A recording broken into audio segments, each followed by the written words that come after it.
Alright guys, welcome back. Today we're going to do cash. So this is the hardest it can be. 6 max cash, so not 9 max, so you have to be a little more aggressive. Let's see how we did. We started with 3,000. So here, I'm not a fan in tournaments. I never tell people to cold call. But here, it was like bet, 3 bet. I guess I should have 4 bet this hand, to be honest.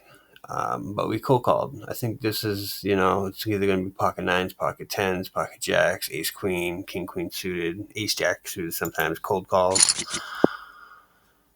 We do have backdoor and a overcards, flush draw. I don't really think it's a great board for anybody that, so we do hit our king. And we finally lead out at the end, trying to get value from maybe tens and jacks and queens maybe. Doesn't happen. Like I said, cash is a lot different. I'm a lot more aggressive in tournaments. I got to tone my aggression down a little bit in cash. I think this is a fine 3 bet though. Again, cutoff. I always tell people cutoff opens. You really get a green light to like 3 bet and the big on the button. And I think this is a nice hand to do that. I wouldn't want to just cold call and then have like the big blind come along. I'd rather have this heads up. Doesn't happen. It's fine. I try to tell people winning pots without even seeing cards is like the best. Like, it's the best. This is kind of like a soft open. But 6 max, you can be aggressive. Here, 559. Maybe he has a 9, or maybe he just knows this board's really bad for me, so he's just trying to lead out and take it from me.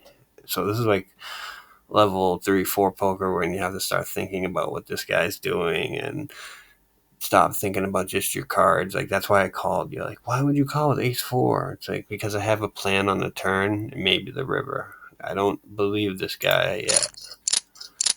Okay? So we have a nice gut shot and overcard. We could even raise there, but by us calling, it's like putting doubt in this guy's head. And once he checks here, that's it, dude. That's it. Like, if he triple barreled, guess what? I would have folded. He would have won this pot. He couldn't do it. And I'm not going to lie, triple barreling is hard, but sometimes you have to do it. And I think this was like a must triple barrel. And he didn't. So we put maximum pressure on whatever he thinks he has, and he folds. So here's me playing cash. Different than tournaments. Here, I wish we could like just squeeze. If this was like 10-7 spades, I swear maybe we would just squeeze and take, make it one caller, but so much dead money. I called just because we are getting crazy odds, and multi-way pots are weird in cash compared to tournaments because it's you're playing for real money, so it's not like antes, and like it is different. That's why I gotta respect Jungle Man, Daniel Cates and stuff. Like, he's out there playing nosebleed cash games, and that's just insane. So I guess we were on, like, not tilted, but we lost a good portion of our stack. So we're playing Jack 5 here. 2-8 queen, really just discoordinated rainbow board. C-bet, we raise here. Why do we raise? I don't know. I block some jack. Fucking my jack blocks some queen jack and some jack 8. If you really, I just don't think this guy hit this board at all. Like, I'm playing the player, and because this guy's intimidating, relentless. So I'm just fighting fire with fire here. And he's gonna fold. You don't need. So I try to tell people, man, you could probably call this or 3-bet this. It's a suited ace. And we just lead out like so tiny. Hopefully this pisses him off. Maybe he raises. He doesn't. We just do this exploit bet where at least we're getting something, and then we try to bet at the end and get more value, maybe from queen or 9 or pocket jacks. So in a sense, we lost value because we were betting the way we bet, but that's okay, I think. Here, this guy, okay. If you have been paying attention, or maybe this was just me paying attention, but this guy here kept 3-betting a lot. And tricky. Okay, tricky does show 3-bet. 4%, but it seemed like every time like a late position opened, this guy was 3-betting. So Jack 9 suited really isn't the greatest cold 4-bet hand, but I think like this person's opening, he's just 3-betting because he's been getting away with it. Sometimes you got to take stands, and I think this hand's good enough. Can play, it's post flop.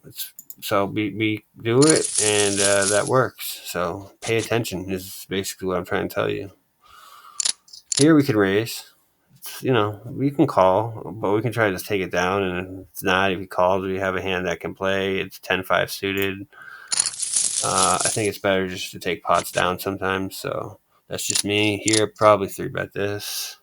Can mix in some calls here too as well. I just think, like a 5.7 3-bet.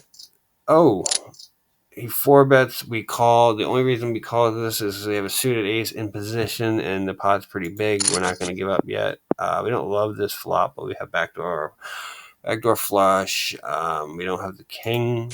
Check though. Double checks here on the spade boards. I think at the end we're going to take a chance and bet. I don't think our ace high is going to hold up here. So interesting that he folds, and we ended up like chipping up real good there. So we stood up to the bully, and that's what happened. So again, here this guy likes to 3-bet a lot. I thought about this. This could have been one of those hands where you make it 540 and just not cold call, but you really. I thought about it, but I was like, ace 8 maybe. We didn't, but we're making some moves here. This guy's squeezing. I think this is. I would probably cold 4-bet this if it was like just heads up, but I'll call this. And he checks, so he doesn't have a king. The ace comes out. Here goes my little exploit bet. Get something. Bet something. Hopefully, like a king calls. It doesn't. We chip up. Queen 10-0. I wouldn't do this all the time, guys. This is just me playing this player I know is very aggressive, and Queen 10-0 versus an aggressive player with position is not horrible to me. So I can try to like outplay him. But again, this is why it's tricky, because then you allow the big blind to come along. So this is why like cutoff button. There's a lot of 3-bets when you're on the button.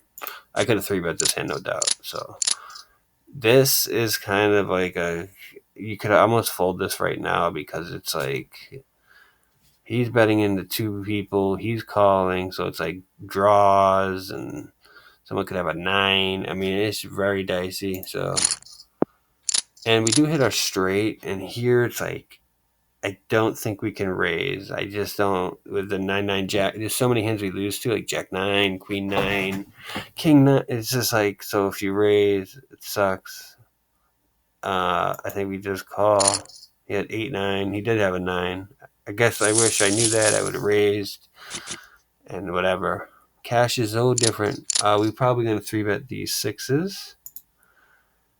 And we get cold 4-bet. We call the 6s pot odds and implied odds. We do hit the 6. Probably should have just, I'm pretty much putting him to the test. He doesn't have much left. So, I think he's going to go with it. Ace king makes sense. Spades. So we won a nice pot there. Probably 3-bet this small 3-bet here. Ace queen. Basically just saying, let's make the pot a little bit bigger. Bet a third. Hopefully he calls. He doesn't. Take it down. Maybe we could have checked there or something. One of my softer opens would be ace 10. Oh. Here, you don't want to call. Like, if anything, maybe this would be like the 4-bet time, like make it 340 or something like that. But that's like you taking a chance. And look at his stack. So I wouldn't do that, but it's there. We do call here. I think it's a good hand. Jack 9 suited to call. It's fine. Kind of like a very close. Like, it's just because he's betting so small that I can continue. Because like any 8, 10, Jack, a 9, a diamond are all good for me. And he checks now. Once he checks, it's like capping his range. Like maybe he's got like queen 10, queen 9 suited, something like that. He's scared that I have an ace possibly. That's basically what just happened there. Pocket fives here, definitely gonna call, obviously. Nine. This is a very coordinated board. Ace pops off. He should be betting on that ace. He didn't. But he had the jack, so I'm kind of glad we didn't bet at all. We just took it down, check, check, check, check, so we didn't lose that much. Here, we probably 3-bet the 9-10 suited. So this guy loves to 4-bet, so like if we had to play this guy again, like we would know, very aggressive 4-betting. I don't know if I called. I don't think I did. 3-bet this. You're like, why? That's so garbage. Like, take your garbage hands and like put them into bluffs and then win. You know, that's what I do, and it works. So here we can call the jack 9. You make straights here again with my little exploit bet. Maybe we raise, so maybe the ace of hearts, king of hearts, a 5. There's so many different types of hands here. Yeah, 5, 5-4. That makes sense. We win.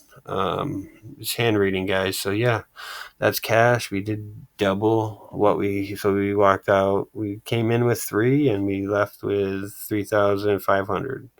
So we got a buy-in. Very good stuff, guys. Jungleverse.